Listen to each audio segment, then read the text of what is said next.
ইদানিং দিনকাল কেমন যাচ্ছে জানি না, স্মার্টফোনগুলোকেও কেন জানি না আগের মতন বেলে পর মানে বলা হচ্ছে না। রিয়েলমি সিরিজের সে পুরনো হাইপ আর জিডি সিরিজের সেই গেমিং ভাব কেন জানি না একটু বিলুপ্তির পথে। তবে তাদের রিসেন্টলি লঞ্চ হওয়া P3 আলট্রা, যেহেতু নামের শেষে আলট্রাকে ইউজ করা হয়েছে, এটা কি পারবে তাদের সে পুরনো ঐতিহ্য ধরে রাখতে? নামের শেষে আলট্রা ইউজ করার ফলে একটা জিনিস অবশ্যই আইডেন্টিফাই হয়ে গেল যে স্মার্টফোনটি আসলে প্রসেসরটি আসল কি লাইটিং বা হাইলাইটিং বিষয়, যেহেতু এখানে ইউজ করা হয়েছে মিডিয়াটেক ডায়মন্ড A350 আলট্রা একটি চিপসেট, যেটা 4 বেস্ট একটি অক্টা কোর প্রসেসর। যেহেতু নামের শেষে আলট্রা রয়েছে, তাই কাজে কতটুকু আলট্রা সেটাই এবারে বিস্তারিত আলোচনা করা যাক। কারণ এটি প্রমাণ করতে হলে তাকে বেশ কিছু পরীক্ষা দিতে হবে। ফার্স্ট অফ অল, আমদানি স্কোরে আমরা রেজাল্ট পেয়েছি অলমোস্ট 13,51,000 প্লাস। রেজাল্টটা মোটামুটি সন্তোষজনকই ছিল as compare to new chip. তার সাথে গিগবেঞ্জের স্কোর গুলো অবশ্যই স্ক্রিনে দিয়ে দিয়েছে। আমি ডে টু ডে মাল্টিটাস্কিং সব কাজ কিন্তু এটা ইজিলি হ্যান্ড ওভার করতে পারবে। তার সাথে পাবজির মতন গেম সর্বোচ্চ 90 FPS রেখে প্লে করা যাচ্ছিল, তবে এভারেজ কিংবা সর্বোচ্চ FPS পেয়েছে আমরা 88 কিংবা 89 FPS। কেন আমরা জেনশিন ইম্প্যাক্ট গেমটিও প্লে করে দেখেছি, যেখানে আমরা কাস্টম গ্রাফিক 60 FPS কিন্তু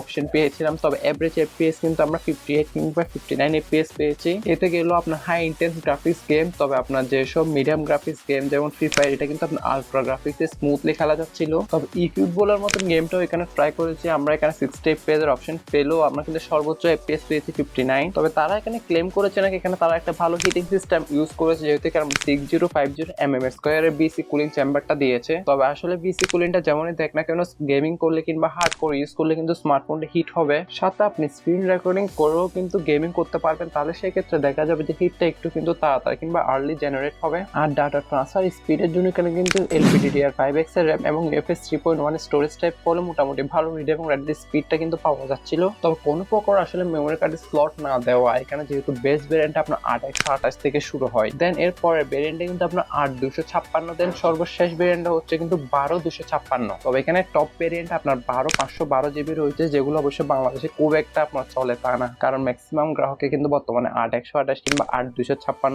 এই দুটো র্যাম ভেরিয়েন্টে পারচেস করে। তো আপনার স্টোরেজটা যদি বেশি দরকার, তাহলে অবশ্যই আপনাকে আপার ভেরিয়েন্ট গুলি পারচেস করতে হবে। এটিতে আপনি আগামী 2 বছরের মেজর আপডেট এবং 3 বছরের সিকিউরিটি প্যাচ লেভেল আপডেটটা পেয়ে যাবেন। তবে আমার মতে 2-3 না দিয়ে যদি 3-6 দিত তাহলে মেবি বেটার হতো, যেটা বর্তমানে অ্যান্ড্রয়েড 15 রান করছে। আর ব্যাকএন্ডে তাদের Realme UI 6.0 এটা থাকছে, তবে UI তে বেশ কিছু ব্লুটেস্ট এবং অ্যাডস রয়েছে, তাই ভালো একটা ইউজার এক্সপিরিয়েন্সের জন্য এগুলো অবশ্যই আনইনস্টল কিংবা অ্যাডস গুলো অফ করে দিতে হবে। তবে আসলে স্মার্টফোনের যে প্রাইস পয়েন্টের মধ্যে লঞ্চ হয়েছে, এখানে ইউআইটা কিন্তু আমি আর একটু বেটার কিছু আশা করেছিলাম। ইউআই এর অ্যানিমেশন গুলো বেশ স্মুথই ছিল, আপনাকে নিরাশ করবে না। একটি পারফরমেন্স সেন্ট্রিক স্মার্টফোনের মূল কিলাইট বিষয় যদি এর পারফরমেন্স হয়, তার সাথে সাথে আরেকটি এর সাইড কিলাইট বিষয় থাকবে, সেটা হচ্ছে তার ব্যাটারি। কারণ স্মার্টফোনটিতে দেওয়া হয়েছে 6000 mAh এর একটি টাইটান ব্যাটারি। টাইটান ব্যাটারি মূলত আপনার ড্রোনে কিংবা এয়ারক্রাফট এগুলোতে ব্যবহার করা হয়ে থাকে। তার সাথে বক্সে তো প্রোভাইড করেছে 80 ওয়াট একটি ফাস্ট চার্জার, যেটা আপনাকে 10 to 100% চার্জ করতে সময় লাগবে 1 ঘন্টা 20 মিনিটের কাছাকাছি। এটা অবশ্যই একটু বেশি মনে হতে পারে আপনার। তবে আপনি ব্যাটারি অপশনে গিয়ে যদি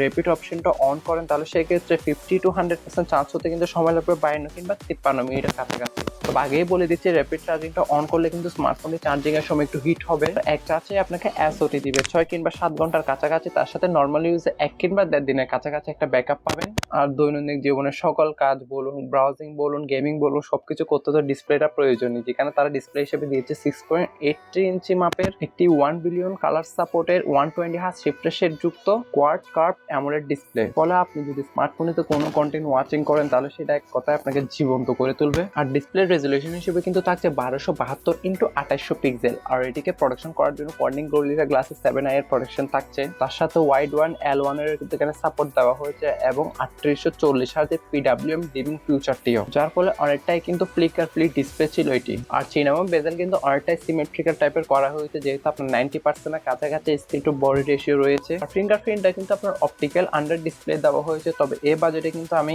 একটা আল্ট্রাসনিক ফিঙ্গারপ্রিন্ট আশা করে থাকি। তবে ব্যাটারি সেকশন এখানে একটা পয়েন্ট মিস গিয়েছে, এখানে কিন্তু আপনার 5 ওয়াটের রিভার্স চার্জিং এবং বাইপাস চার্জিং এর কিন্তু সুবিধা দেওয়া হয়েছে। অল ওভার ডিসপ্লে নিয়ে বললে মোটামুটি এভারেজ কিংবা সন্তোষজনক একটা ডিসপ্লে এখানে দেওয়া হয়েছে আমি বলবো। আর মাল্টিমিডিয়া এক্সপিরিয়েন্সটিকে আরো বেটার করতে এখানে ডিউল স্টোরেজ স্পিকারের সাপোর্ট, তবে থাকছে না কোনো হেডফোন জ্যাকের গর্ত। আপনার হাই রেস অডিও সার্টিফিকেশন থাকায় ডিউল স্টোরেজ স্পিকারটি বেশ লাউড ছিল। ফুল ভলিউমে শোনার কারণে কিছুটা আপনার ডিস্ট্র্যাক্ট মনে হতে পারে। সম্পূর্ণ প্লাস্টিক বিল্ডের তৈরি স্মার্টফোনটি ওজন করা হয়েছে 183 গ্রাম এবং থিকনেস করা হয়েছে 7.4 মিলিমিটার। তবে স্মার্টফোনটি আপনার কালার ভেরিয়েন্ট অনুযায়ী কিন্তু এক একটা স্মার্টফোনের ওয়েট কিন্তু এক এক রকম, কারণ কিছু ক্ষেত্রে কিন্তু ব্যাকে লেদার দেওয়া হয়েছে। তার সাথে এবার আমরা দুইটা আইপি রেটিং দেখতে পারবো, IP68 এবং 69। ফলে 2 মিটার পানির নিচেও কিন্তু স্মার্টফোনটি 30 মিনিট পর্যন্ত সার্ভাইভ করবে। আর আউটডোর ভিজিবিলিটির জন্য কিন্তু এখানে 1200 নিটসের HBM কিংবা হাই ব্রাইটনেস মোডটা রয়েছে, যেটা মোটামুটি চালান যোগ্যই ছিল।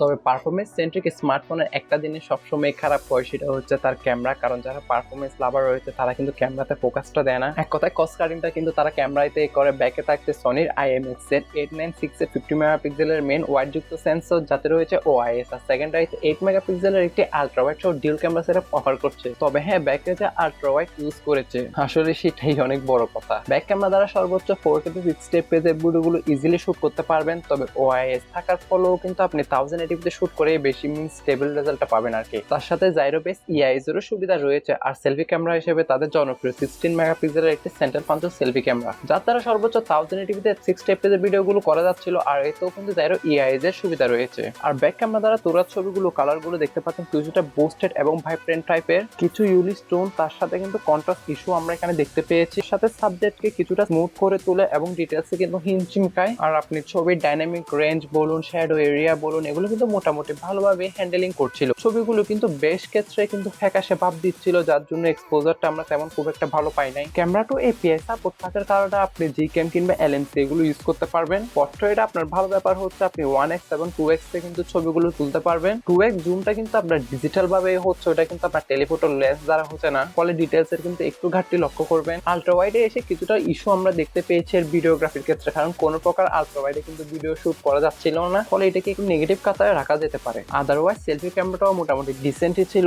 পাশাপাশি এতে কিন্তু আপনার AI চিপ 780 ইউজ করেছে, ফলে টুকটাক কিছু AI রিলেটেড ফিউচার দেখতে পারবেন, যার বর্তমান বেস ভেরিয়েন্টে আমাদের দেশে আনঅফিশিয়ালি 38 কিংবা 40,000 টাকার মধ্যে অ্যাভেলেবেল রয়েছে। তবে ওভারঅল স্পেসিফিকেশনের তুলনায় আমার প্রাইসটা একটু হাই মনে হয়েছে। তবে আপনারা যেহেতু স্বাধীন দেশের স্বাধীন নাগরিক, আপনারাই ভালো মন্দ বুঝবেন যে আসলে স্মার্টফোনটা আপনাদের জন্য কতটা ভ্যালু ফর মানি হতে যাচ্ছে। কারণ আমি মনে করি ফার্স্ট অফ অল এই প্রাইস পয়েন্টের মধ্যে ক্যামেরা কোয়ালিটি আরেকটু বেটার করা উচিত ছিল তাদের। প্লাস এদের ইউআইটাও কিন্তু কিছুটা ইমপ্রুভমেন্ট করা উচিত ছিল, যেহেতু অলমোস্ট 40,000 টাকা প্রাইস পয়েন্টের একটি স্মার্টফোন ইউআইটা আপনার লো বাজেট কিংবা মিড বাজেটের মতনই দিয়েছে। আর ডিজাইন ওয়াইজ আমি কিছু বলবো না, মোটামুটি হাই ক্যাচিং লেভেলের ডিজাইন এখানে প্রোভাইড করেছে। তবে ফ্রেম হিসেবে যদি অ্যালুমিনিয়াম ইউজ করতো, তবে অল ওভার স্মার্টফোনটি আপনার কেমন লেগেছে আমাকে কমেন্টে জানাতে ভুলবেন না।